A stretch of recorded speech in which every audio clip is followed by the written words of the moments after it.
Dijo Samuel a Isaí: envía por él, porque no nos sentaremos a la mesa hasta que él venga aquí. Envió pues por él y le hizo entrar, y era rubio, hermoso de ojos y de buen parecer. Entonces Jehová dijo: levántate y úngelo, porque este es. Y Samuel tomó el cuerno del aceite y lo ungió en medio de sus hermanos.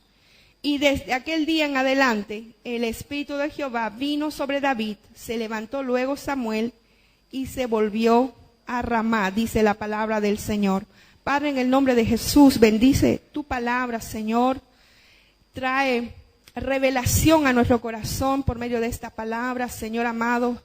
Tu palabra dice que toda la escritura, Señor, para nuestra enseñanza fue escrita. Todo lo que vivieron tus hijos, Padre, fueron para nuestra enseñanza, para que nosotros sacásemos, Padre, de ellos ejemplo para lo que tenemos y lo que no tenemos que hacer ahora en este tiempo.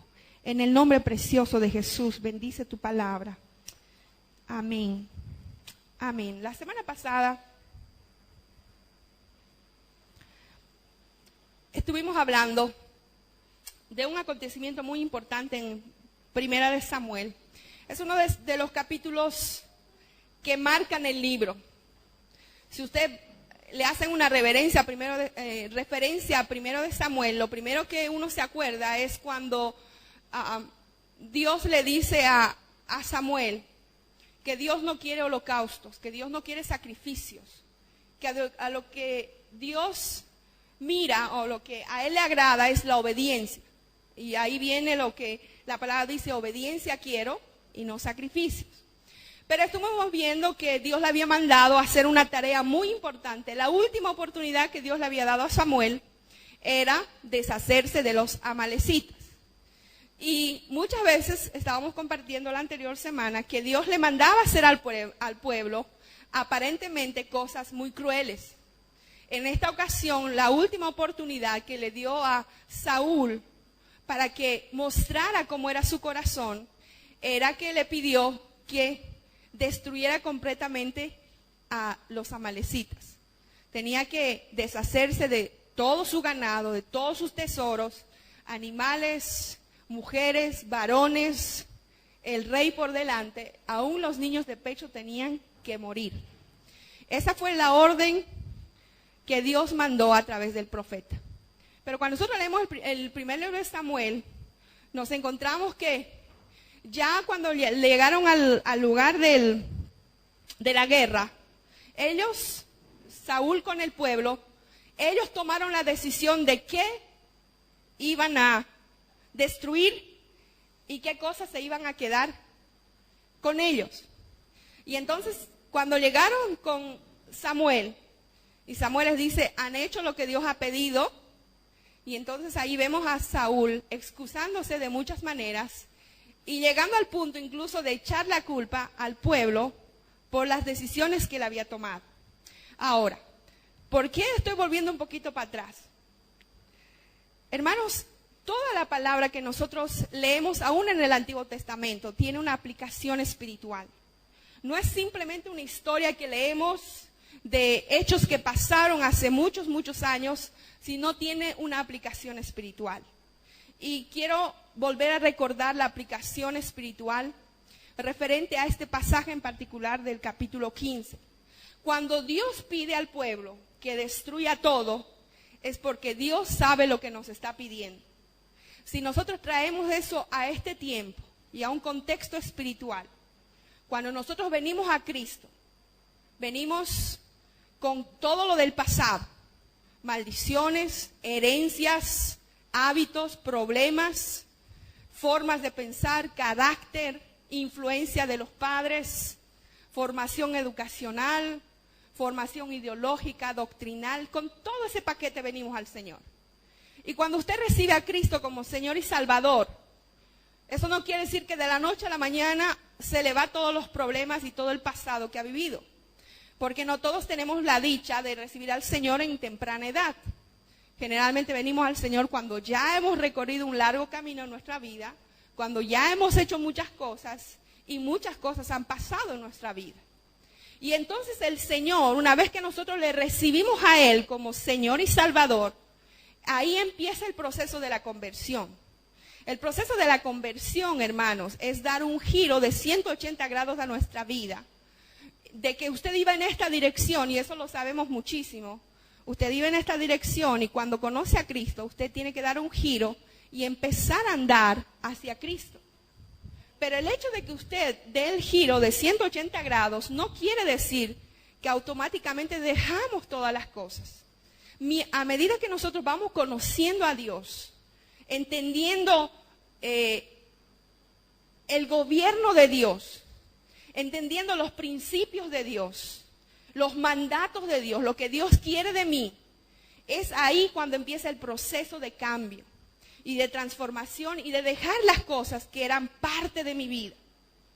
Y hay muchas veces que Dios le pide dejar cosas de raíz, cosas que Dios sabe que nos van a hacer daño y que tienen que ser quitadas de nuestra vida al 100%. Muchas veces yo no entendía este pasaje, ¿por qué Dios pedía a su pueblo que matase aún a los niños de pecho? Un niño de pecho, estamos hablando de un bebecito de meses, de días de nacido, de meses, ¿verdad? Un niño de pecho no tiene entendimiento, no tiene discernimiento del bien y del mal, es una criatura inocente, que lo único que hace es tomar su leche, dormir y listo, no hace más nada. Pero si traemos eso al contexto espiritual, hermanos, Dios nos está diciendo que muchas veces estas cositas pequeñas que quedan en nuestro corazón, porque nosotros vivimos en un campo de batalla todos los días. Tenemos batallas en la mente, batallas con la carne, batallas con el mundo allá afuera, batallas en las relaciones interpersonales. Todo el tiempo estamos en guerra continua. Y por eso es que la Biblia nos hace mucha referencia en 1 Samuel a las guerras que tuvo que pasar el pueblo. Y entonces cuando nosotros no le hacemos caso a Dios y no destruimos lo que Salomón decía, las zorras pequeñas. Si nosotros dejamos que esas zorras pequeñas, pequeñitas, insignificantes, queden en nuestro corazón, van a causar mucho daño.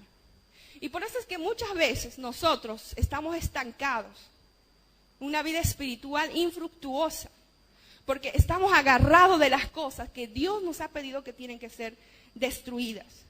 Y a mí me asombra lo que Dios ha hecho, porque el destruir a estas naciones como los amalecitas, Dios había categorizado la forma en que iban a destruir o a volver tributarias a las naciones. A Dios no se le pasa nada por alto. Dios todo lo establece en su palabra, nada lo deja en el aire. Todo está conectado desde el principio de la creación hasta estos días. El plan de Dios es perfecto. Y desde el día que usted lo recibió a Cristo como Señor y Salvador, Dios ya tiene un destino en su vida y ese destino de Dios es perfecto, no tiene falla. El plan de Dios es único. El problema es que muchas veces nosotros no seguimos la dirección de Dios. Así como Saúl, Dios le había dado una orden específica. Pero Saúl decidió él hacer lo que él mejor le parecía. Y es más, se justificó, dijo, yo he apartado lo mejor de esa nación para ofrecerle a Dios. Pero a Dios no le interesan nuestras ofrendas, nuestros sacrificios. Lo que a Dios le interesa es nuestro corazón. Usted puede darle la mejor ofrenda a Dios. Usted puede ser el mejor asistente de la iglesia. Usted puede ser el mejor servidor en la casa de Dios. Pero si su corazón no está haciendo lo que Dios quiere, de nada van a servir sus obras. Y yo quiero dejar bien claro esta palabra en esta noche. Porque lo que Dios le pidió a Saúl ese día, no fue una idea que se le vino a Dios ese momento, a raíz del problema que tenían con Amalek. No, Dios ya lo había establecido muchos años antes, 350 años atrás más o menos. Yo quiero que vaya conmigo al libro de Deuteronomio, para que nosotros veamos lo que Dios había establecido respecto a las guerras. Deuteronomio capítulo 20. Vamos a leer todo este capítulo porque eso nos va a ayudar a entender un poco. Diré bastante de lo que Dios quiere hacer con nosotros. Usted y yo, si es que todavía no se ha percatado, cuando venimos a Cristo, hermanos, empieza una vida de bendición. Yo lo creo. Dios trae paz a nuestro corazón. Dios cubre nuestras necesidades. Dios provee todo lo que necesitamos. La providencia de Dios está sobre nosotros. Y se cumple la palabra que dice, aunque nosotros somos infieles, Él sigue permaneciendo fiel. Y yo lo puedo ver cada día. Cada día lo veo, hermanos, en mi vida y en la vida de muchos hermanos. Amén. Pero cada día nosotros tenemos batallas. Todos los días. Todos los días. Pero sabemos que la guerra la ganó el Señor Jesucristo en la cruz. Y que Él nos ha dado la victoria. Pero que en esta tierra tenemos que pasar por muchas vicisitudes, batallas, luchas, pruebas, dificultades, las tenemos que pasar. El camino del cristiano no es un camino de rosas, hermano.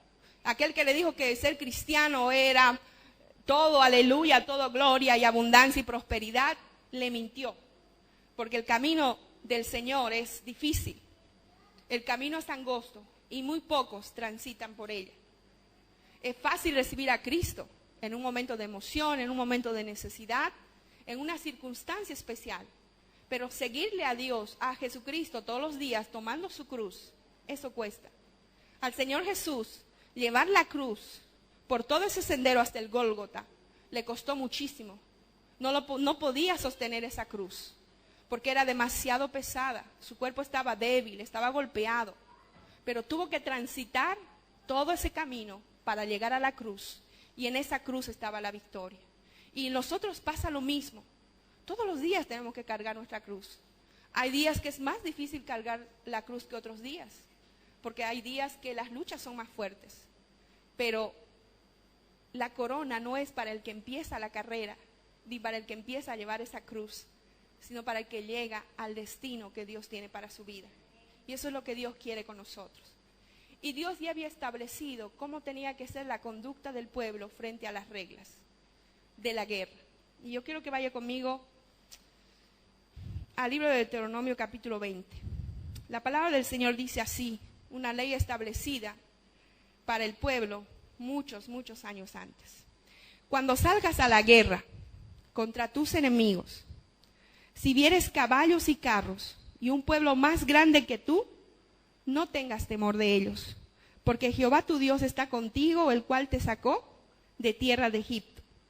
Y cuando os acerquéis para combatir, se pondrá en pie el sacerdote y hablará al pueblo y les dirá: Hoy Israel, vosotros os juntáis hoy en la batalla contra vuestros enemigos. No desmaye vuestro corazón, no temáis, ni os azoréis, ni tampoco os desalentéis delante de ellos, porque Jehová vuestro Dios va con vosotros para pelear por vosotros contra vuestros enemigos, para salvaros. Y los oficiales hablarán al pueblo diciendo: ¿quién ha edificado casa nueva y no la ha estrenado? Vaya y vuélvase a su casa, no sea que muera en la batalla y algún otro la estrene. ¿Y quién ha plantado viña y no ha disfrutado de ella?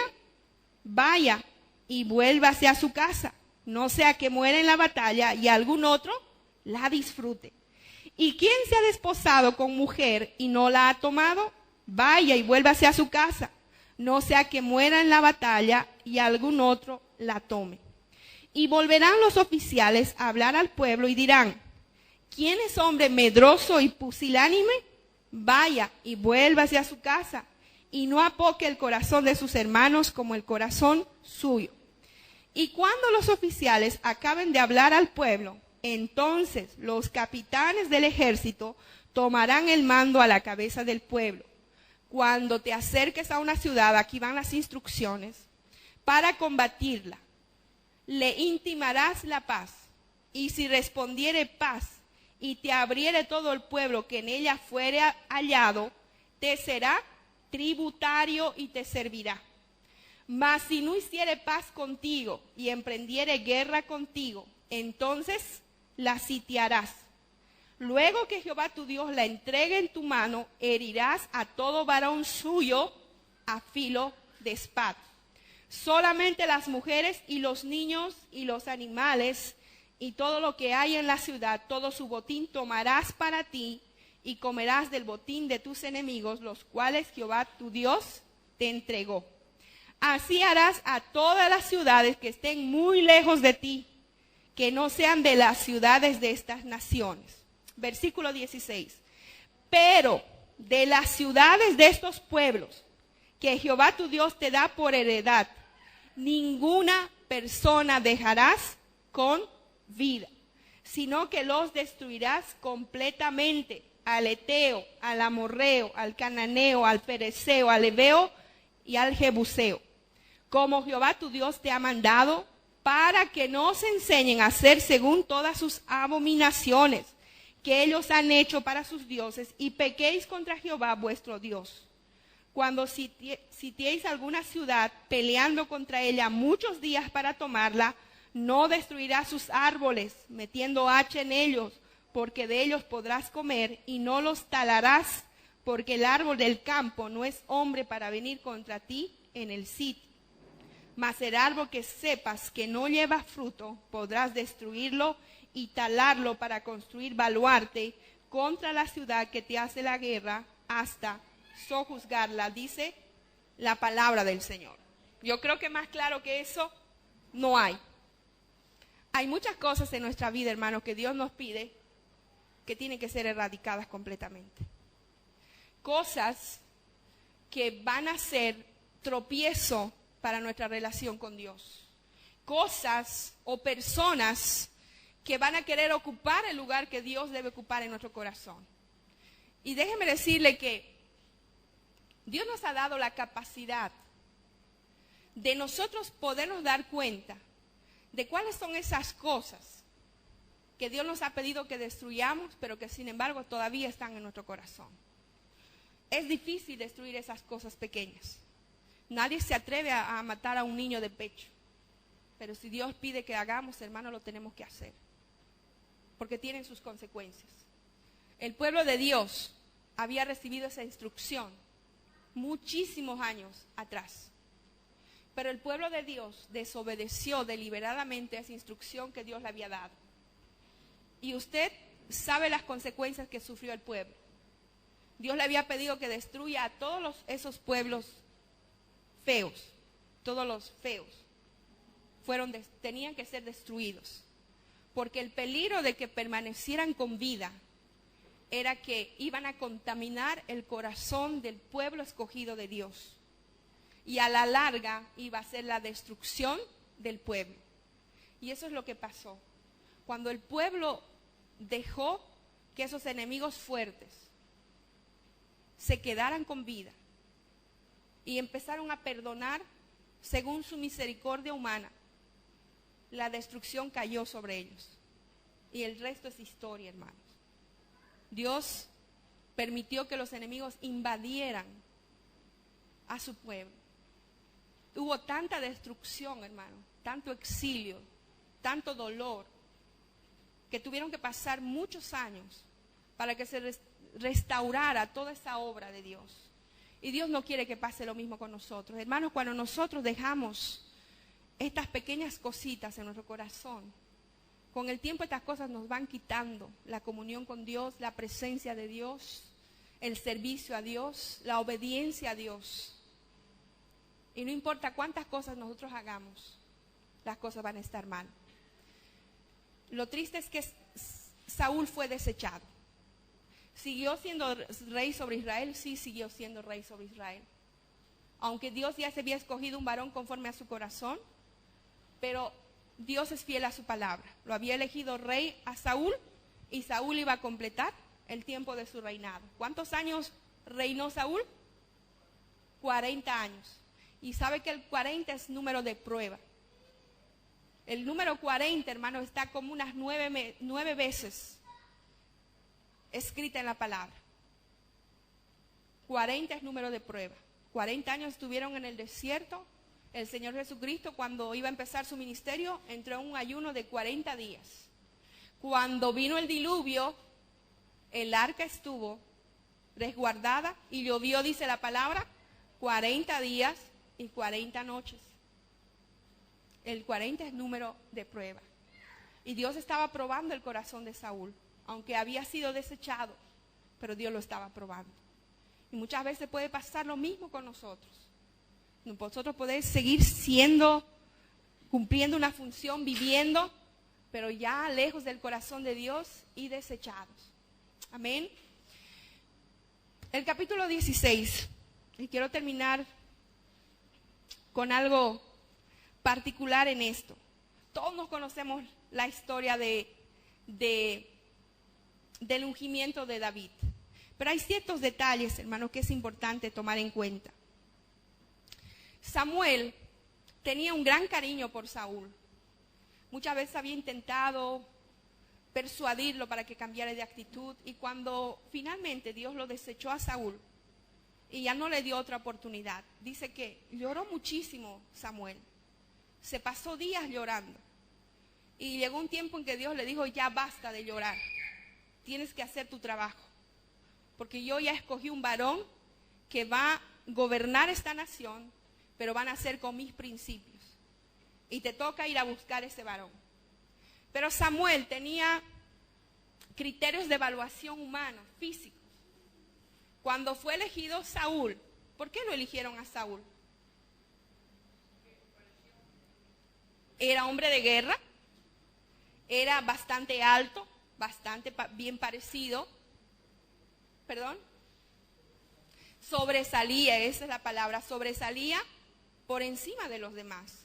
O sea, lo que les impactó al pueblo fue la apariencia. Pero cuando las cosas hacemos según nuestro criterio, hermanos, las cosas salen mal. Cuando nosotros nos fijamos en el tamaño, en la forma, en la elocuencia de las personas, en la trayectoria y tantas cosas externas, generalmente la podemos fallar. Pero Dios no mira lo externo, Dios mira el corazón. Y entonces Dios ya había escogido un varón conforme a su corazón. Y cuando Samuel va a la casa de Isaí, porque Dios lo mandó allá, y empiezan a salir Eliab y empieza a salir el segundo y el tercero. Pero fíjense que Samuel, inmediatamente que lo vio al mayor, dedujo que ese era el escogido. Porque era el hijo mayor, porque era alto, bien parecido, era notoria su presencia y dijo, este es. Pero ya no iba Dios a permitir que el pueblo dirigiera las cosas. Dios iba a hacer su voluntad. Y es ahí cuando le dice Dios a Samuel, yo no miro el parecer, yo miro el corazón. Gloria a Dios, hermanos, porque Dios no mira el tamaño, Dios no mira la capacidad, Dios no mira cuánto dinero uno tiene, cuánto de pasado ha dejado. Dios no mira nada de esas cosas. Lo que a Dios le interesa es nuestro corazón. Por eso es que nosotros, hermanos, hacemos tanto énfasis en que en el servicio no es tanto darle a Dios cosas o venir a la casa o hacer esto o aquello.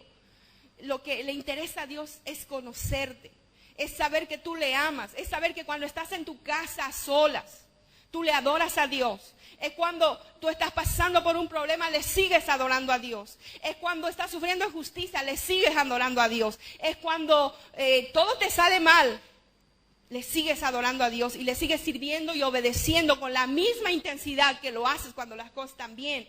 Pero a veces nosotros medimos nuestra adoración y nuestra obediencia según nos va, o según la temporada, o según salen las cosas. Pero a Dios, hermanos, nosotros no le servimos por sentimientos, ni emociones, ni situaciones, ni circunstancias. A Dios le servimos porque un día hemos decidido seguirle a Él y solo a Él. Y tenemos que amarle, aunque muchas veces las cosas salen mal. Todo está mal. Pareciera que todo está en contra mía. Pero aún así yo tengo que amarle a Dios, aunque pareciera que yo no voy a salir de este problema. Pero yo tengo que amarle a Dios porque he tomado una decisión un día. Amén. Así que, hermano, el servicio a Dios no es por sentimientos. No es porque eres más alto, más bajo, más capacitado, menos capacitado, eres profesional, no eres profesional. Eso a Dios no le importa. Porque al que Dios llama, Dios capacita. Dios le da la palabra, Dios le faculta. Hay hombres, hermanos, y yo estaba escuchando hace días, personas que han recibido a Cristo, que no sabían leer, pero por la gracia de Dios aprendieron a leer leyendo la palabra de Dios. Es porque Dios da la gracia, no la da el hombre. Y Dios es el que hace las cosas. Amén. Así que Dios escoge al que Él quiere. Pero va a escoger a hombres que estén dispuestos a hacer lo que Él quiere. Por años he escuchado decir, Dios está buscando hombres conforme a su corazón. Dios está buscando hombres conformes a su corazón. Y todo el tiempo repetimos este pasaje. Pero ¿sabe qué es un hombre conforme al corazón de Dios? Una mujer conforme al corazón de Dios. Esa persona es aquella que hace lo que Dios quiere. Hay cosas que Dios nos pide hacer, hermanos, que no queremos hacerlo en nuestras fuerzas. Que si nosotros razonamos la orden de Dios, no hay forma de hacerlo. Hay veces que Dios nos pide hacer locuras o nos pide que no hagamos muchas cosas. Pero a Dios no le servimos por razonamiento. A Dios le servimos por obediencia y por amor. Y eso es lo que trae bendición a nuestra vida. Dios había escogido un varón conforme a su corazón.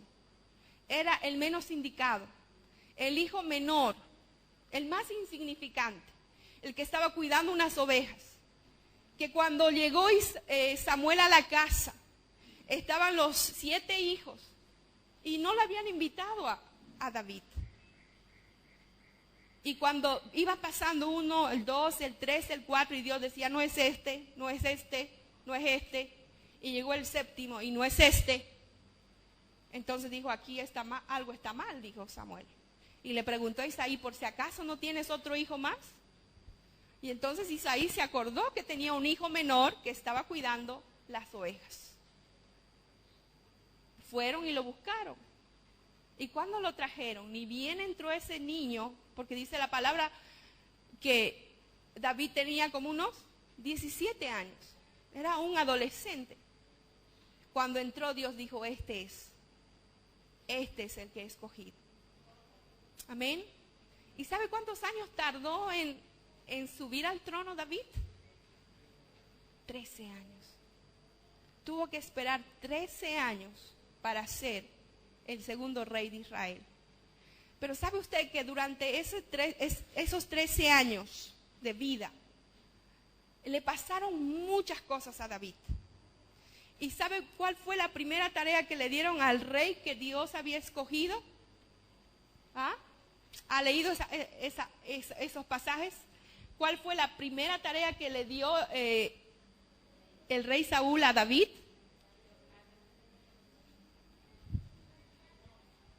¿Qué tarea? Primero lo trajeron al palacio porque como ya el Espíritu de Dios se había ido de Saúl, ese Espíritu de Dios que le traía la autoridad, la gracia para poder dirigir al pueblo. Y por la actitud que tenía Saúl, empezó a darle lugar al diablo. Y entonces vino sobre él un espíritu de melancolía, de depresión, vino un espíritu de irritabilidad, de enojo, de ira, de frustración. Y entonces eso le hizo actuar de manera en que él no podía estar tranquilo. Entonces algo que me impacta de la vida de David, hermanos, es que David, aunque era un muchacho bastante joven, pero ya tenía un testimonio. Porque dice que el Espíritu vino sobre él y estuvo sobre él a lo largo de toda su vida. Eso quiere decir que David se sometió a la voluntad perfecta de Dios. David podía decir, yo soy el rey de Israel, ahora me toca ir a tomar el trono. Pero esperó el tiempo de Dios. Y cuando Saúl era atormentado por ese espíritu, muchos de sus siervos de Saúl se acordaron de que había un muchacho que tenía la plenitud del espíritu y que podía calmar el corazón de Saúl. Fíjese que leyendo el versículo 18 del capítulo 16, hay 7 características que señalan el carácter de David. El primero dice, el varón de Isaí, hijo de Isaí de Belén, que sabe tocar. Es valiente, vigoroso, hombre de guerra, prudente en sus palabras, hermoso y lo más importante, Jehová está con él. 7 cualidades que tenía David y que me hablan de la plenitud del Espíritu en él. El número 7, hermanos, es número de plenitud. Y me habla de que David, a la edad que tenía, ya la presencia de Dios estaba trabajando en él. De tal manera que él se sometió a todo lo que Dios trajo a su vida. Dios lo llevó al palacio, no como rey, lo llevó como el paje de armas de Saúl. Era su paje de armas. Pero empezó desde abajo, David. Empezó desde abajo. Esperar el tiempo de Dios. Y Dios, hermanos, nos llama muchas veces al ministerio en diferentes tiempos, en diferentes momentos. Pero Dios quiere que empecemos en el tiempo que Él quiere y hagamos lo que Él quiere. David tuvo que pasar, hermanos, por muchas situaciones difíciles. Persecución de parte del rey, mentiras de parte del rey, se hizo pasar por loco, estuvo escondido en cuevas, se juntó varios hombres porque tenía que sobrevivir.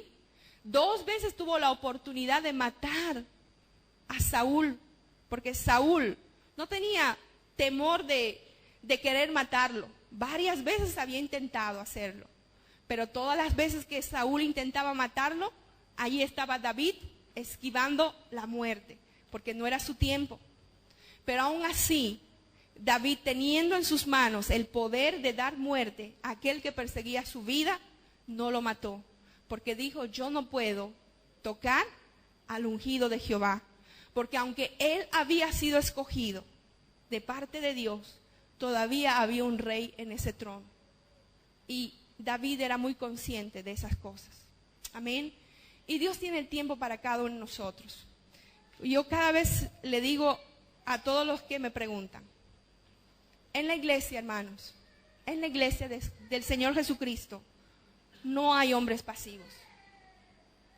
Cuando usted recibe a Cristo como Señor y Salvador, recibe una medida de fe, recibe el Espíritu Santo sobre su vida y también recibe una porción de dones sobre su vida. Los dones son la efectividad que nosotros vamos a tener en el ministerio. Pero a cada uno de nosotros, todos los que están en este lugar, si usted ha recibido a Cristo, usted tiene un don o varios dones. Pero Dios no le ha dado esos dones para que usted los esconda, para que usted los guarde o para que usted los deseche. Dios los ha dado para que usted los use, le dé uso en este ministerio. En esta iglesia, hermanos, en particular, aquí hay hombres y mujeres que tienen llamado a ser profetas. Y sé de nombre quiénes están llamados a ser profetas.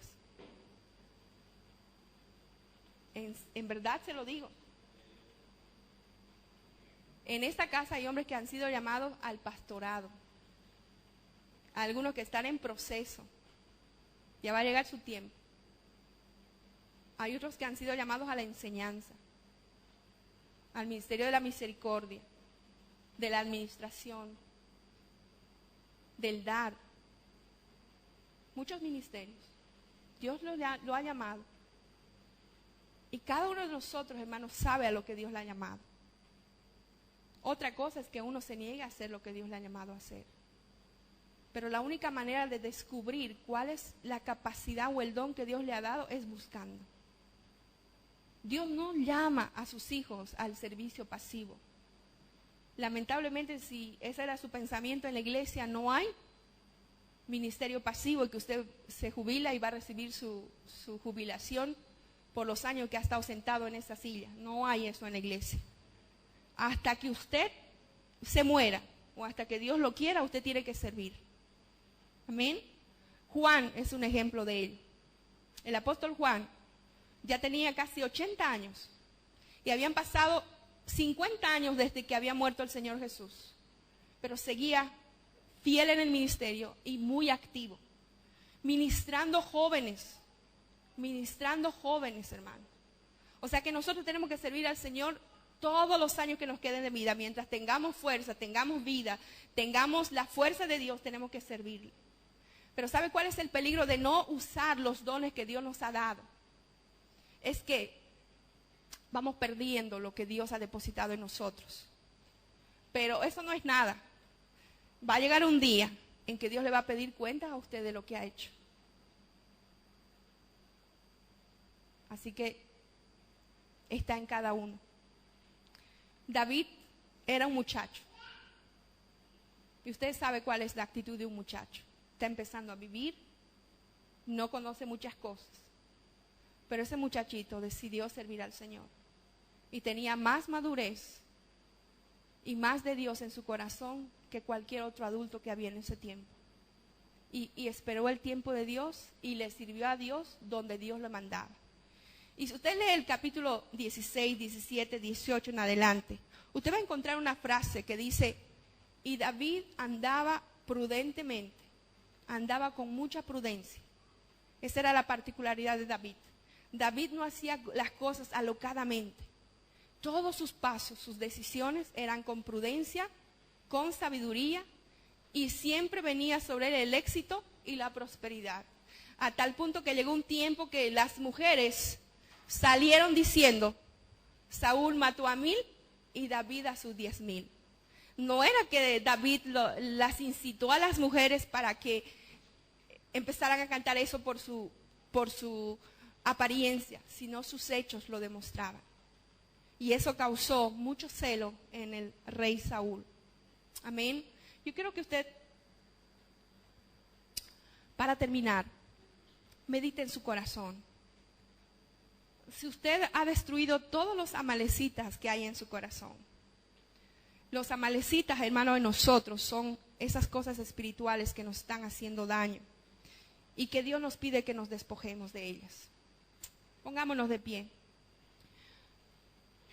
Cuando nosotros venimos a Cristo, Dios quiere llenar nuestra vida. Cuando nosotros venimos a Cristo y le recibimos a Él en nuestra vida, Él quiere que saquemos todo de nuestro corazón, absolutamente todo. Todo lo que le dije al principio, pasado, maldiciones, influencia generacional. La crianza probablemente no ha sido la mejor que hemos tenido, la influencia. Y Dios quiere que saquemos todo. Porque a lo largo de nuestra vida, Dios va a empezar a llenar con todo lo de Él nuestro corazón. Está bien. Va a empezar a llenar con todo lo de Él nuestro corazón. Pero para que Dios llene nuestra vida con su poder, con su gracia, con el fruto del Espíritu, hermanos, no lo puede hacer en un corazón que tiene todavía cosas. No puede llenar Dios un corazón que todavía está semilleno o está lleno. Para que Dios empiece a trabajar en nosotros tenemos que sacarlo todo. Porque Dios va a venir a hacer una limpieza y Dios quiere llenarlo todo. Pero a veces no recibimos todo de Dios porque no queremos soltar esas cosas. Y por eso es que muchas veces vivimos una vida a medias, un cristianismo a medias, que no tiene mucho sabor, que a veces no le hayamos sentido a servir al Señor. Y eso es lo que pasaba con Saúl. Saúl tenía todas las buenas intenciones de servir a Dios, de obedecer a Dios, pero lo quería hacer en sus fuerzas, según lo que él pensaba que era lo mejor. Él tomaba las decisiones. Él le temía al pueblo, por complacer al pueblo, dejaba de complacer a Dios. Dios nos libre, hermanos, de querer complacer a los hombres. Que Dios nos encuentre tratando de agradarle a Él en cada aspecto de nuestra vida. Y si usted quiere agradarle a Dios, hermanos, no lo puede agradar con una vida a medias. No le puede agradar con un servicio a medias. A Dios le damos todo, o mejor no le damos nada. Porque Dios no recibe las cosas a medias. Saúl quería darle lo mejor de las ovejas que había escogido en Amalek. Quería darle lo mejor de las vacas, los tesoros. Aún el rey que trajo quiso entregárselo a Dios como sacrificio. Pero a Dios no le importó esas cosas. Dios le dijo, yo no quiero sacrificios. Yo no busco sacrificios ni holocaustos. Lo que yo quiero es tu corazón. Yo lo que quiero es tu obediencia. Porque si tú no me obedeces, estás cayendo en pecado de rebeldía. Y para mí la rebeldía es un pecado como la hechicería, dice. Y si tú todavía eres obstinado, para mí eso es como pecado de idolatría. Y Dios abomina esas cosas. Dios no quiere un corazón obstinado. Dios no quiere un corazón desobediente. Dios quiere que le obedezcamos. Dios quiere que le seamos fieles. Hermanos, usted tiene que decidir si quiere ser un Saúl o quiere ser un David. Si usted quiere ser un Saúl, está bien viviendo desobedientemente, obstinadamente. Pero usted sabe cuál ha sido el fin de Saúl. Era rey, pero fue desechado. Y murió trágicamente, atemorizado, intimidado por sus enemigos. Pero por otro lado vemos a un rey David, que aunque no estaba muy capacitado, pero esperó el tiempo de Dios. Pasó todo lo que tenía que pasar. Pero hasta hoy hablamos del rey David y de la influencia que ha tenido sobre nosotros y de cuyo linaje nació el Señor Jesucristo. Valió la pena, rey David, pasar por todo lo que pasó. Hermanos, nosotros vamos a pasar por muchas situaciones difíciles, pero en medio de todo Dios quiere que le amemos, le alabemos, pero sobre todas las cosas que le obedezcamos. Amén. Vamos a orar en esta noche. Si todavía hay en su corazón cosas del pasado, ataduras, ligaduras, amarguras, dolor, cosas quizás que usted no ha sanado porque nadie puede hacer eso por usted. Usted es el que tiene que decir, Señor, yo suelto mi vida de todas estas cosas que hasta ahora han atado mi corazón, raíces de amargura, influencias, recuerdos, pensamientos. Y yo me libero en el nombre de Cristo Jesús. Nadie puede hacer eso por usted, solo usted lo puede hacer.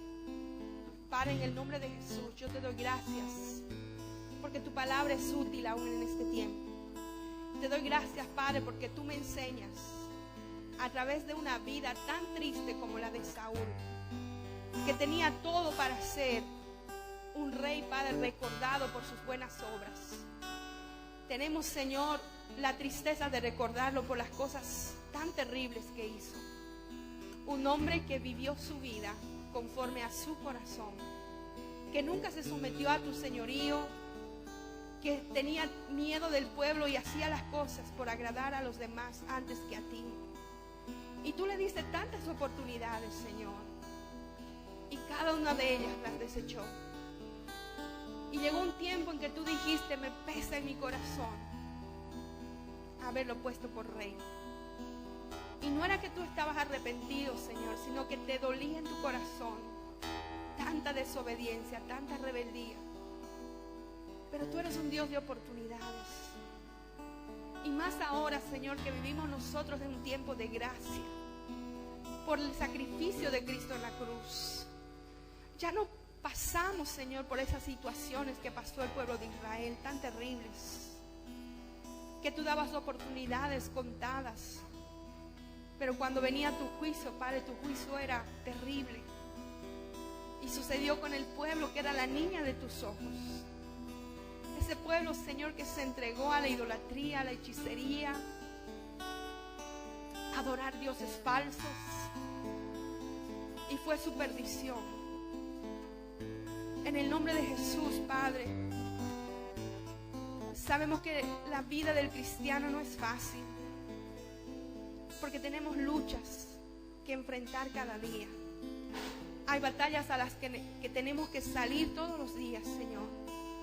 Y no podemos salir a las batallas sin armadura, sin casco, sin espada, sin lanza. Tenemos que salir preparados. Pero, Padre, toda esa preparación no viene sentado en un asiento o en la pasividad, Señor. Eso viene en una vida activa, Señor, de búsqueda de tu presencia.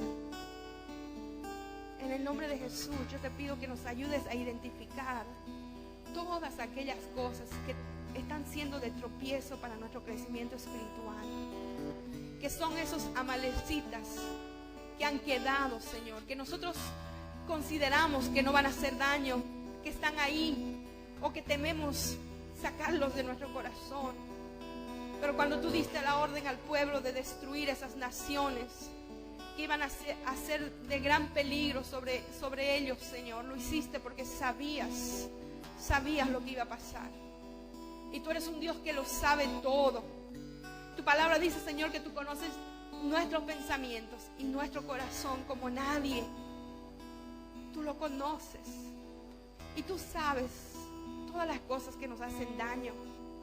En el nombre de Jesús, Padre, yo te pido que nos ayudes en esta noche y en los días que vienen, Señor, a meditar sobre nuestras acciones, sobre nuestra actitud frente a la cruz. En estos días, Padre, en que la gente está acordándose de este acontecimiento, que para nosotros no es un acontecimiento más, es el punto central de nuestra vida, Padre, la muerte de nuestro Señor Jesucristo. Pero a través de una vida, Padre, de victoria, nosotros podemos declarar que la muerte de Cristo no fue en vano, Señor amado, que tu sacrificio en la cruz, Señor, no fue en vano, que tu vida, Señor, me dio a mi vida, Señor amado, que tu sacrificio me trajo libertad, Señor, que tú le trajiste sentido a mi vida, Señor, que tú le has dado destino a mi vida, Señor amado. Cuando el enemigo tenía engañada mi vida con mentiras, con ataduras, tú me diste la libertad. Tú guardaste nuestra vida desde el vientre de nuestra madre. Nos permitiste pasar por muchas situaciones a lo largo de nuestra vida. Nos guardaste de peligros, Señor amado, porque nos querías para este tiempo, porque nos querías, Padre, para usarnos. En el nombre de Jesús, ayúdanos a identificar las cosas que no convienen, las cosas que nos sirven para darte lo mejor, Padre Santo. Padre, en el nombre de Jesús, yo te pido que nos ayudes a darte lo mejor de nuestra vida.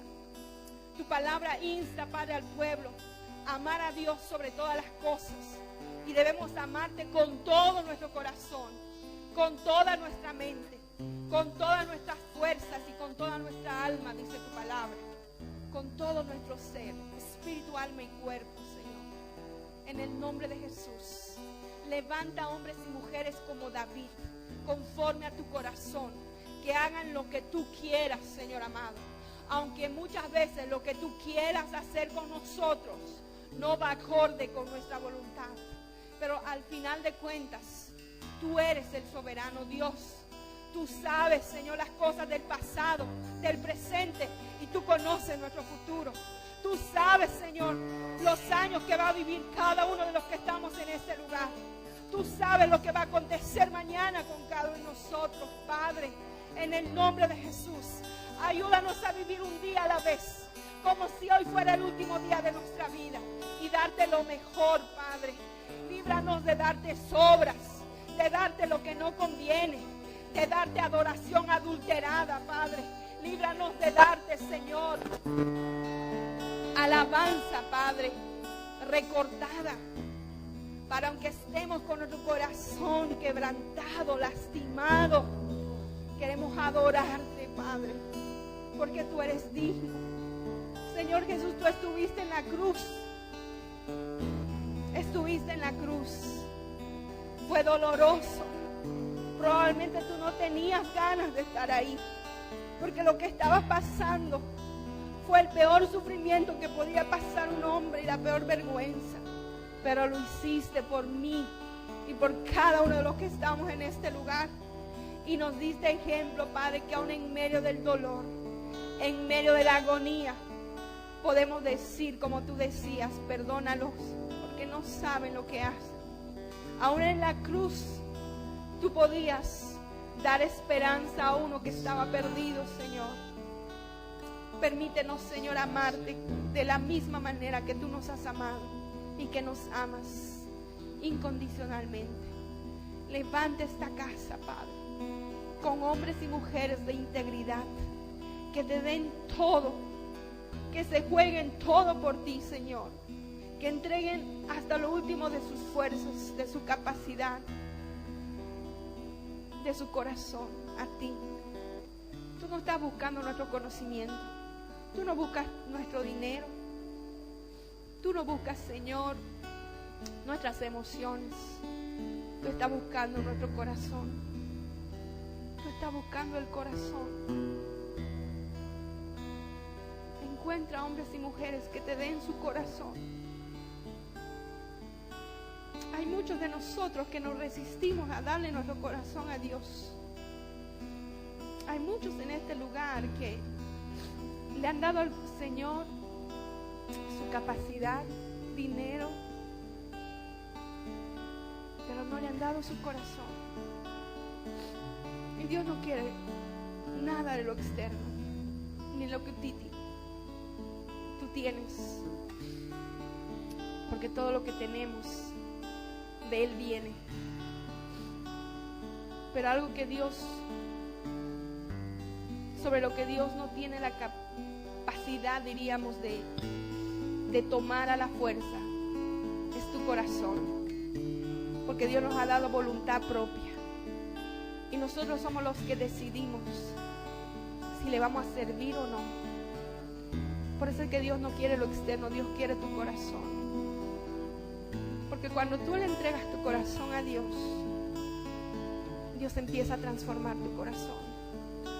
Y Dios lo empieza a moldear, y Dios lo empieza a tratar. Y Dios te va capacitando. Dios te va enseñando, Dios te va moldeando. Dios va poniendo alabanza en tu boca de continua, acción de gracias. La plenitud del Espíritu se manifiesta en tu vida. Y no importa lo que venga a tu vida, siempre vas a estar con una actitud de alabanza, de adoración y de gratitud. Y eso es lo que Dios quiere. Padre, en el nombre de Jesús, que esta palabra, Señor, caiga en buena tierra y que dé fruto al 30, al 60 y al 100 por uno. En el nombre de Cristo Jesús. Bendito sea tu nombre, Padre. Toda la gloria para ti, Señor.